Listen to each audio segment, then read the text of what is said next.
Party election ہر 5 سال بعد ہوتا ہے، کوئی عہدیدار انتقال کر جائے یا استعفیٰ دے دے تو عہدے سے ہٹ سکتا ہے۔ چیف الیکشن کمشنر کا کہنا تھا کہ ہم فری کین کو میں نے آپ کو بتایا تھا یہ سارا ایک ملا جلا، کیونکہ ہر حال میں جس چودھری شجاعت نے ان کے لیے اتنا کچھ کیا ہے، طارق بشیر چیمہ اور چودھری سالک دے کے 2 ووٹوں سے جتوایا ہے شہباز شریف کو، جس کی جو وزیر اعظم شپ ہے وہ صرف اس 2 ووٹوں پر کھڑی تھی۔ پھر ہم نے دیکھا کہ عین اس وقت پر اپنے بھائی پرویز الہی کی پیٹھ میں چھرا گھونپا، آخری عمر بھی نہ دیکھی کہ قبر میں ٹانگے ہیں، اور حیا کر جاتے اپنے سگے بھائی جو اپنے رشتے کا، جو ان کا آپس میں رشتہ ہے اس کا حیا کر جاتے، وہ حیا بھی نہ کیا، اور وہ ان کے خلاف جو کارروائی ہے وہ کرتے رہے، اور ان کے خلاف ایک لیٹر لکھا صرف شریف خاندان کے لیے۔ لیکن چونکہ چیف الیکشن، یہ میں تو سمجھتا ہوں کہ ان کو درخواست دینے کی بھی ضرورت نہیں تھی، ان کو تو بحث کرنے کی بھی ضرورت نہیں تھی، ان کے لیے تو ویسے ہی معاملہ تیار بیٹھا تھا۔ وہ جو ایک پاکستان تحریک انصاف اور ہمارے جو آنریبل ججز ہیں، ایک ویڈیو مریم نواز گروپ نے بنائی ہے جس میں وہ بھوٹان کی عدالت کا کہہ کے سپریم کورٹ کے ججز پر الزام لگاتے ہیں، تو وہاں وہ کہتے تھے کہ پاکستان تحریک انصاف کے وکیل کو بحث کرنے کی کیا ضرورت ہے، وہ الزام تھا، لیکن وہ اصل تو یہاں فٹ آتا ہے کہ چودھری شجاعت کے وکیل کو جو عدالت الیکشن کمیشن کے سامنے بات کرنے کی ضرورت ہی نہیں تھی۔ 16 اگست تک سٹے آرڈر جاری کر دیا ہے کہ نہ اس کو عہدے سے ہٹایا جائے گا چودھری شجاعت کو، نہ طارق بشیر چیمہ کو، کوئی ایکشن نہیں لیا جائے گا جب تک چیف الیکشن کمشنر اس پر فیصلہ نہیں سنا دیتے۔ اتنا سخت جو سٹے ہے نا، میں آپ کو قانون کا طالب علم ہوں اور ہم صبح و شام ہائی کورٹ ہوتے ہیں، اور میں high court Lahore high court میں پریکٹس کرتا ہوں، میں آپ کو ایک ایمانداری سے بات بتا دوں، جو سٹے آرڈر عدالت جو کانسٹیٹیوشنل آئینی عدالت ہے وہ اس طریقے سے سٹے آرڈر نہیں جاری کرتی جس طریقے سے چیف الیکشن کمشنر، جو عدالت بھی نہیں ہے، اور یہ معاملہ جا رہا ہے عدالت میں، اور چیف الیکشن کمشنر کا یہ جو سٹے ہے یہ اڑ جائے گا۔ اور جیسے پبلک اکاؤنٹس کمیٹی کا حشر نہیں ہو رہا کہ وہ جو آرڈر جاری کرتے ہیں تو وہ اسلام آباد ہائی کورٹ سے سٹے ہو جاتا ہے، چیف الیکشن کمشنر کے ساتھ بھی وہی ہونے جا رہا ہے، کیونکہ بدنیتی حد کر دی ہے۔ آج جو بدنیتی کی ہے چودھری شجاعت کے معاملے پر، اس کے بعد کوئی شک رہ ہی نہیں جاتا کہ یہ لوگ مسلم لیگ نون کی بی ٹیم ہے اور یہ مسلم لیگ نون کے لیے کام کرتے ہیں، جبکہ پاکستان تحریک انصاف نے جو ان کے خلاف ریفرنس دائر کیا ہے، پاکستان تحریک انصاف نے اس ریفرنس میں جو چیزیں شامل کی ہیں وہ بڑی اہم تھیں، اور اس میں جو اہم چیز تھی وہ پاکستان تحریک انصاف کی طرف سے اوورسیز پاکستانیوں کی جو توہین کی گئی ہے، ان کو غیر ملکی کہا گیا ہے، ان پر الزام لگایا گیا ہے، ان کو غیر ملکی ایجنٹ کہا گیا ہے، اور ان کو کہا گیا ہے کہ جو اگر پاکستانی جو اوورسیز پاکستانی ہے اس نے پاکستان تحریک انصاف کی، اگر وہ بڑی خوبصورت ایک اینکر نے بات کی ہے، میں کل سن رہا تھا کہ انہوں نے کہا کہ الیکشن کمیشن نے بس ہر چیز عمران خان کی چیک کی ہے جو اکاؤنٹس کے حوالے سے، جب جمائمہ کے ساتھ شادی ہوئی تھی عمران خان کی اور جو ویلیں کروائی گئی تھیں ان ویلوں کا بس، کیونکہ اس ویلوں میں تو سارے غیر ملکی تھے، پاکستانی تو کم تھے، جو جمائمہ کے رشتہ دار تھے، اگر وہ عمران خان پر ویلیں کروا رہے تھے تو وہ بھی تو غیر ملکی ہو گئے، وہ بھی تو عمران خان، اگر عمران خان کو سلامی دی تو وہ بھی تو عمران خان کی جیب میں پیسے ہے، تو اس کو بھی یہ کہیں گے غیر ملکی فنڈنگ ہے۔ یہ کیا ہے انہوں نے پاکستان کے ساتھ، اور چیف الیکشن کمشنر کا جو چہرہ تھا وہ عیاں ہو گیا۔ پاکستان تحریک انصاف نے ڈاکومنٹس لگائے ہیں ان تمام اوورسیز پاکستانیوں کی جنہوں نے اپنے ایفیڈیوٹ دیے ہیں، جنہوں نے اپنے ویڈیو بیان دیے ہیں، اور ان کا سارا ریکارڈ لگایا ہے، اور جس میں یہ کہا گیا ہے کہ الیکشن کمیشن میں مس کنڈکٹ کا مرتکب ہوا ہے، اوورسیز پاکستانیوں کو غیر ملکی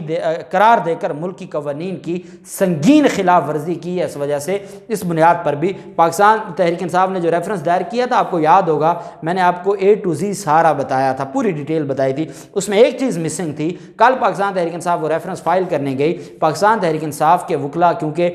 ریفرنس جب دائر ہو رہا ہوتا ہے تو ساتھ ساتھ ان کی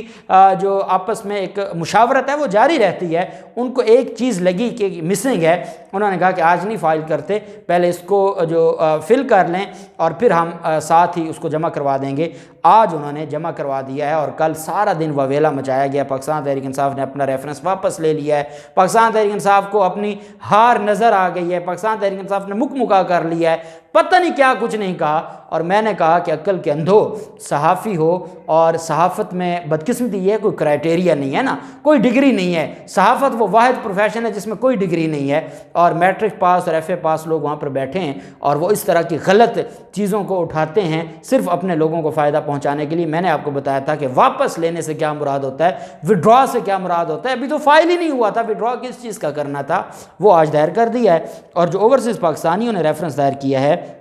اس میں بڑی اہم چیزیں عدالت کے سامنے رکھی گئی ہیں، سپریم جوڈیشل کونسل کے سامنے، اور سپریم جوڈیشل کونسل کے سامنے جو درخواست دائر کی گئی ہے یہ اوورسیز پاکستانی ہیں اسلم ملک، ان کی طرف سے سپریم جوڈیشل کونسل کو یہ ریفرنس بھجوایا گیا ہے۔ اس میں یہ کہا گیا ہے کہ ممنوعہ فنڈنگ کیس کے فیصلے میں بد انتظامی کے الزامات پر چیف الیکشن کمشنر اور ممبران الیکشن کمیشن کو ہٹانے کی استدعا کی ہے، اور ریفرنس میں کہا گیا کہ P T a funding case میں الیکشن کمیشن مس کنڈکٹ کا مرتکب ہوا، اوورسیز کو غیر ملکی قرار دے کر نہ صرف پاکستانی قوانین کی خلاف ورزی کی بلکہ ہمارے جذبات کو مجروح کیا اور ہمارا جو بنیادی حق ہے فنڈامنٹل رائٹ اس کو انفرنج کیا۔ ریفرنس میں کہا گیا کہ اوورسیز پاکستانیوں سے متعلق الیکشن کمیشن کا فیصلہ آئین کے خلاف ہے، چیف الیکشن کمشنر اور ممبران نے اپنے حلف سے روگردانی کی ہے۔ ماضی میں الیکشن کمیشن نے ایسے کئی فیصلے کیے جو مس کنڈکٹ میں آتے ہیں جب مخصوص نشستوں پر بھی آئین سے ہٹ کر فیصلہ دیا گیا۔ ریفرنس میں کہا گیا کہ supreme judicial council chief election commissioner اور ارکان کو عہدے سے ہٹانے کا حکم دے، اور اس میں یہ بھی کہا گیا کہ پاکستان تحریک انصاف کے خلاف جو فیصلہ آیا ہے یہ فیصلہ پاکستان تحریک انصاف کے خلاف نہیں تھا، یہ 1 کروڑ اوورسیز پاکستانیوں کے خلاف ایک چارج شیٹ تھی اور ہمارے جذبات مجروح ہوئے ہیں۔ مس کنڈکٹ کا صرف مسلم لیگ نون اور پی ڈی ایم کو اور اتحادی حکومت کو خوش کرنے کے لیے یا ان کو ایک بیانیہ دینے کے لیے یہ سارا ڈرامہ رچایا گیا ہے، اس وجہ سے ان کو نااہل قرار دیا جائے۔ یہ دائر کیا گیا ہے اوورسیز پاک، 2 ریفرنس دائر ہو گئے ہیں۔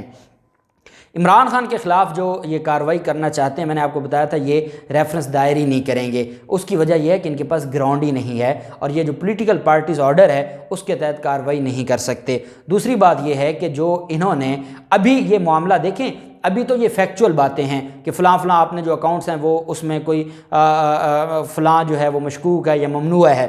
اگر کوئی بات ثابت ہو جائے تو شو کاز جاری نہیں کیا جاتا۔ جب آپ یہ سمجھیں ایک فرد جرم لگا ہے، جب فرد جرم لگا ہے اور ابھی ججمنٹ نہیں آئی، ابھی فیصلہ نہیں آیا، تو آپ عمران خان کے خلاف لکھ کیسے سکتے ہیں؟ ہمارا لا یہ کہتا ہے، ہمارا لا آف ایویڈنس کہتا ہے کہ بھئی آپ کے پاس کوئی ثبوت ہوگا، ثبوت کی روشنی میں آپ ابھی تو آپ کے پاس جو اکاؤنٹس کی ڈیٹیلز آئیں، آپ نے کہا یہ جو اکاؤنٹس ہیں نا یہ مشکوک ہیں، آپ اس کی وضاحت کریں کہ یہ ہم کیوں نہ ان کو ممنوعہ ڈکلیئر کرتے ہوئے کنفسکیٹ کر دیں، آپ اس کی وضاحت دیں۔ مانگی آپ نے وضاحت ہے، اور وہاں آپ لکھتے عمران خان کے خلاف ہیں کہ اس نے جھوٹا سرٹیفکیٹ دیا ہے، اور عمران خان کے خلاف آپ ایک بیانیہ بناتے ہیں، پھر آپ ایک فیصلہ لکھتے ہیں، اس فیصلے میں آپ وفاقی حکومت کو نہیں بھجوانے کی بات کرتے، بعد میں آپ جو فیصلہ اپلوڈ کرتے ہیں اس میں آپ ایک 1.5 لائن ایڈ کر دیتے ہیں اور ٹیمپرنگ کرتے ہیں۔ یہ وہ چیزیں ہیں جو چیف الیکشن کمشنر کو لے ڈوبیں گی، اور پاکستان تحریک انصاف تگڑے طریقے سے ان کے خلاف کارروائیاں شروع کر دی ہیں۔ دیکھتے ہیں کیا ہوتا ہے، جو بھی تفصیلات ہوں گی آپ کے ساتھ شیئر کرتے رہیں گے۔ اللہ پاک پاکستان کامیاب و ناصر ہو۔ بہت شکریہ، اللہ حافظ، پاکستان زندہ باد۔